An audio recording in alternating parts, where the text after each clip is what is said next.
Hola, bienvenidos a este canal, Eli, el librero interesante, donde podrás encontrar audiolibros, biografías, historias y resúmenes de libros sobresalientes en diversos géneros cada semana.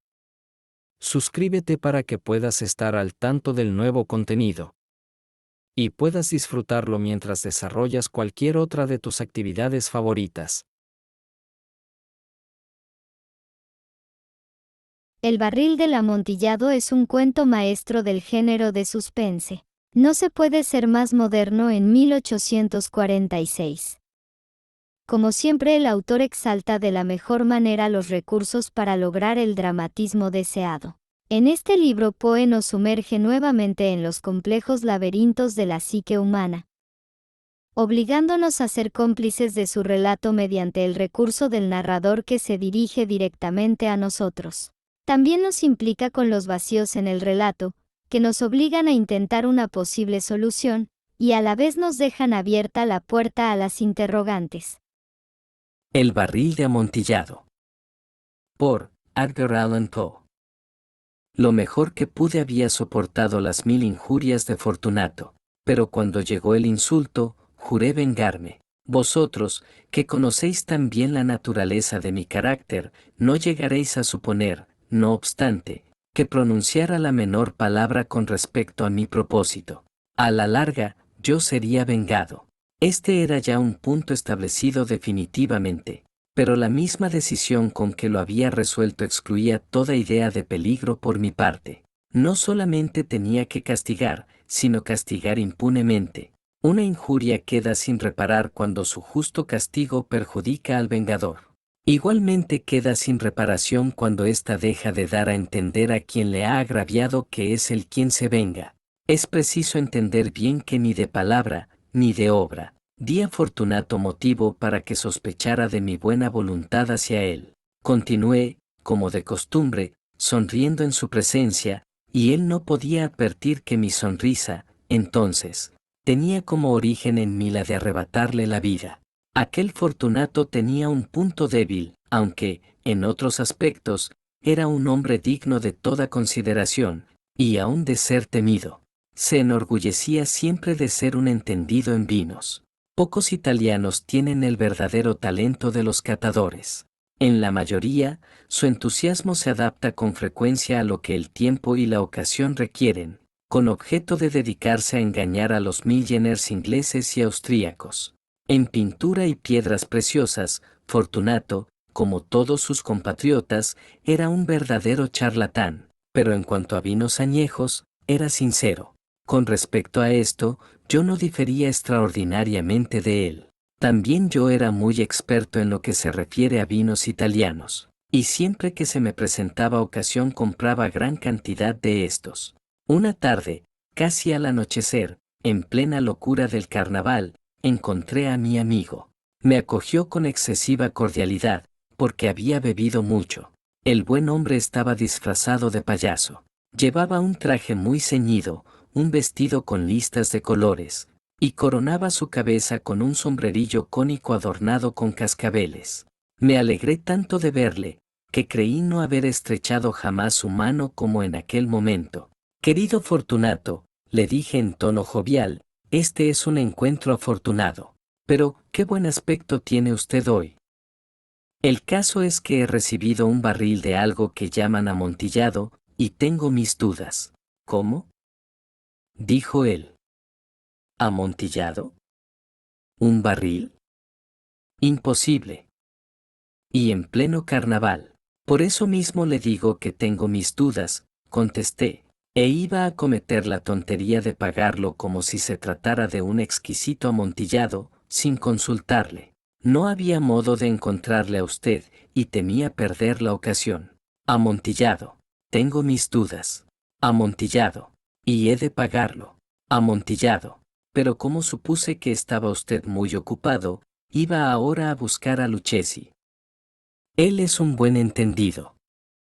Él me dirá, Lucchesi es incapaz de distinguir el amontillado del jerez. Y, no obstante, hay imbéciles que creen que su paladar puede competir con el de usted. Vamos allá, me dijo. ¿A dónde? A sus bodegas. No, mi querido amigo. No quiero abusar de su amabilidad. Preveo que tiene usted algún compromiso. Lucchesi, no tengo ningún compromiso. Vamos. No, amigo mío.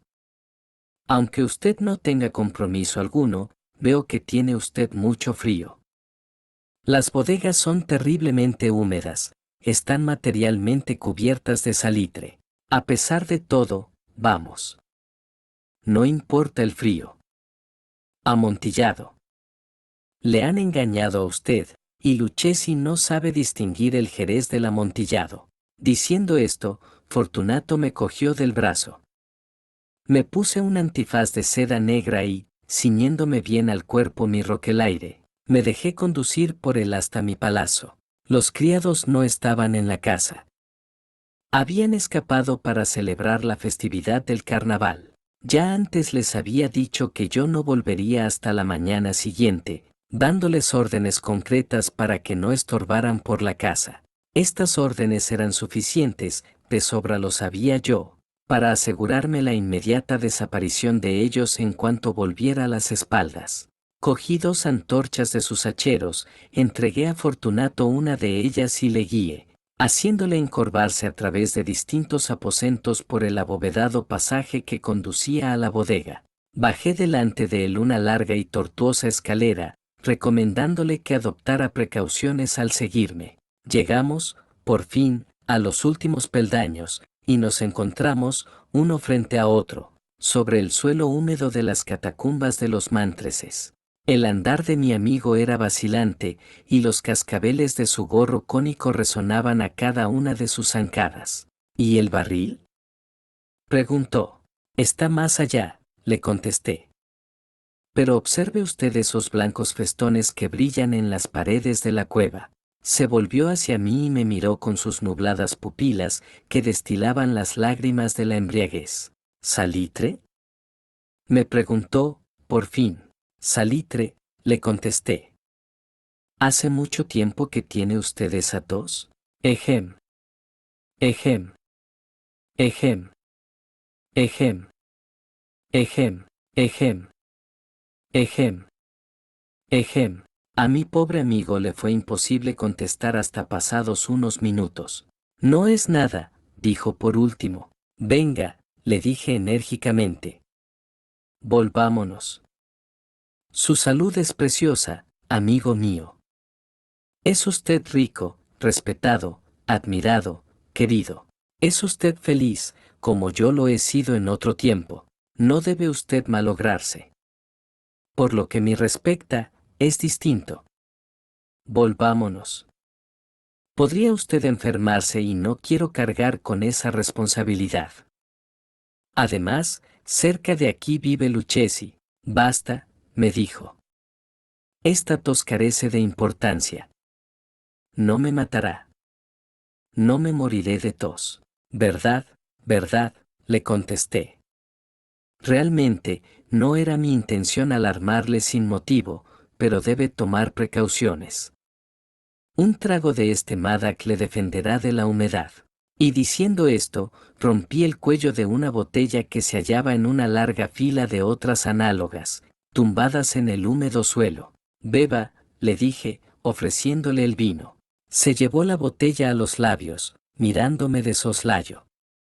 Hizo una pausa y me saludó con familiaridad.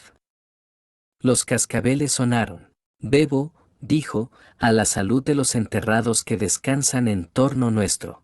Y yo, por la larga vida de usted. De nuevo me cogió de mi brazo y continuamos nuestro camino. Esas cuevas, me dijo, son muy vastas. Los Mantreses, le contesté, era una grande y numerosa familia. He olvidado cuáles eran sus armas. Un gran pie de oro en campo de azur. El pie aplasta a una serpiente rampante, cuyos dientes se clavan en el talón. ¿Y cuál es la divisa? Nemo me impune la césit. Muy bien, dijo. Brillaba el vino en sus ojos y retiñían los cascabeles. También se caldeó mi fantasía a causa del Madak. Por entre las murallas formadas por montones de esqueletos, mezclados con barriles y toneles, Llegamos a los más profundos recintos de las catacumbas. Me detuve de nuevo, esta vez me atreví a coger a Fortunato de un brazo, más arriba del codo. El salitre, le dije. Vea usted cómo va aumentando. Como si fuera musgo, cuelga de las bóvedas. Ahora estamos bajo el lecho del río.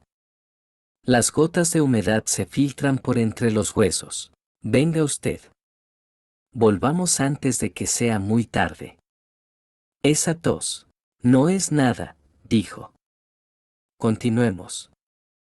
Pero primero echemos otro traguito de Marac. Rompí un frasco de vino de Degrave y se lo ofrecí. Lo vació de un trago. Sus ojos llamearon con ardiente fuego. Se echó a reír y tiró la botella al aire con un ademán que no pude comprender. Le miré sorprendido. Él repitió el movimiento, un movimiento grotesco. ¿No comprende usted?, preguntó. No, le contesté. Entonces, ¿no es usted de la hermandad? ¿Cómo? ¿No pertenece usted a la masonería? Sí, sí, dije, sí, sí. ¿Usted? Imposible.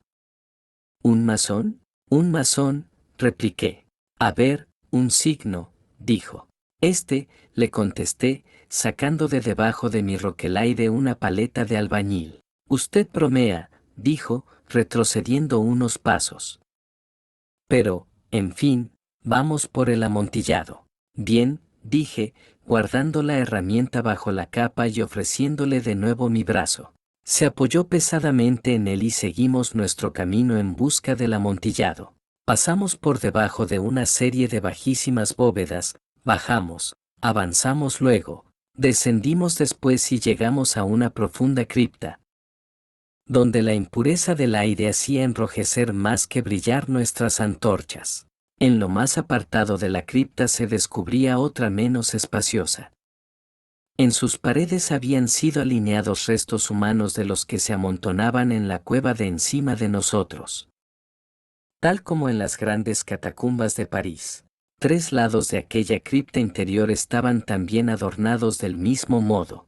Del cuarto habían sido retirados los huesos y yacían esparcidos por el suelo, formando en un rincón un montón de cierta altura. Dentro de la pared, que había quedado así descubierta por el desprendimiento de los huesos, se veía todavía otro recinto interior, de unos 4 pies de profundidad y 3 de anchura, y con una altura de 6 o 7.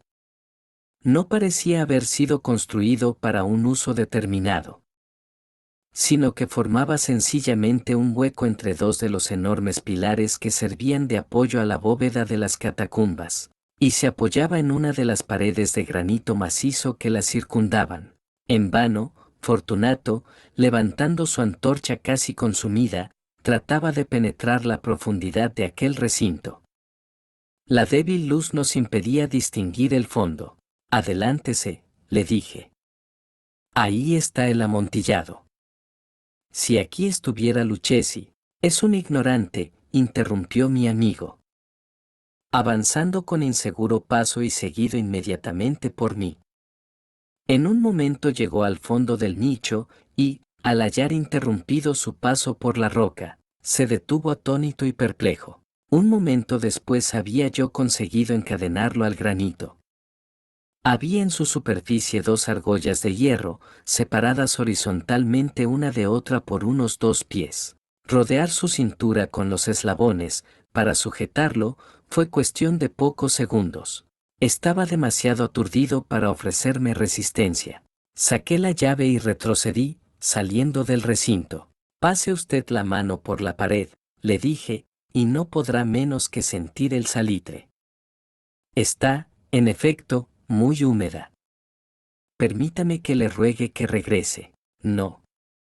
Entonces, no me queda más remedio que abandonarlo, pero debo antes prestarle algunos cuidados que están en mi mano. El amontillado, exclamó mi amigo, que no había salido aún de su asombro. Cierto, repliqué, el amontillado. Y diciendo estas palabras, me ataré en aquel montón de huesos a que antes he aludido. apartándolos a un lado no tardé en dejar al descubierto cierta cantidad de piedra de construcción y mortero. Con estos materiales y la ayuda de mi paleta, empecé activamente a tapar la entrada del nicho.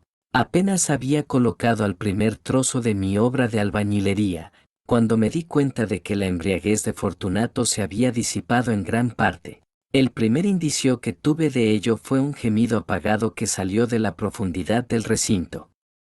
No era ya el grito de un hombre embriagado. Se produjo luego un largo y obstinado silencio.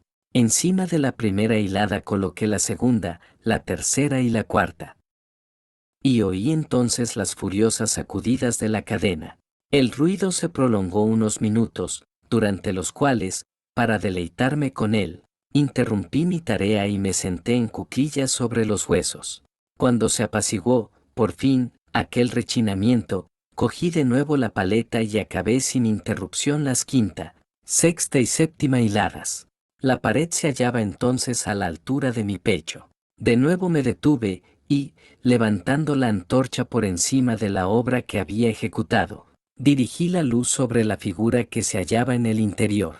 Una serie de fuertes y agudos gritos salió de repente de la garganta del hombre encadenado, como si quisiera rechazarme con violencia hacia atrás. Durante un momento vacilé y me estremecí.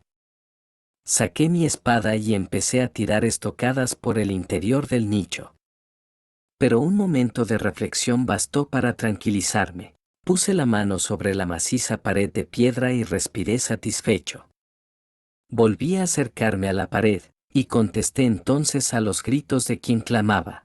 Los repetí, los acompañé y los vencí en extensión y fuerza. Así lo hice, y el que gritaba acabó por callarse. Ya era medianoche, y llegaba a su término mi trabajo. Había dado fin a las octava, novena y décima hiladas. Había terminado casi la totalidad de la oncena, y quedaba tan solo una piedra que colocar y revocar. Tenía que luchar con su peso. Solo parcialmente se colocaba en la posición necesaria. Pero entonces salió del nicho una risa ahogada, que me puso los pelos de punta.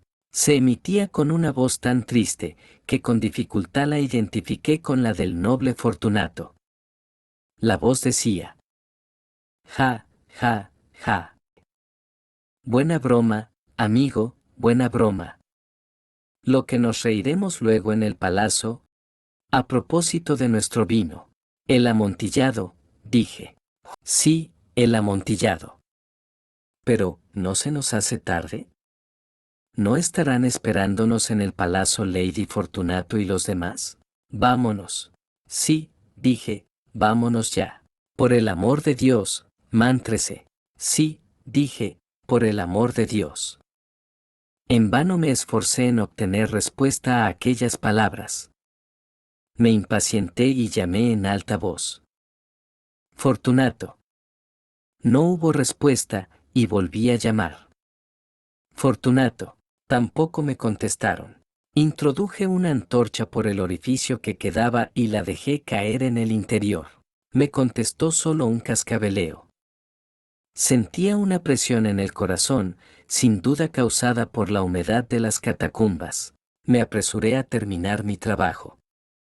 Con muchos esfuerzos coloqué en su sitio la última piedra y la cubrí con argamasa. Volví a levantar la antigua muralla de huesos contra la nueva pared. Durante medio siglo, nadie los ha tocado. In pace requiescat.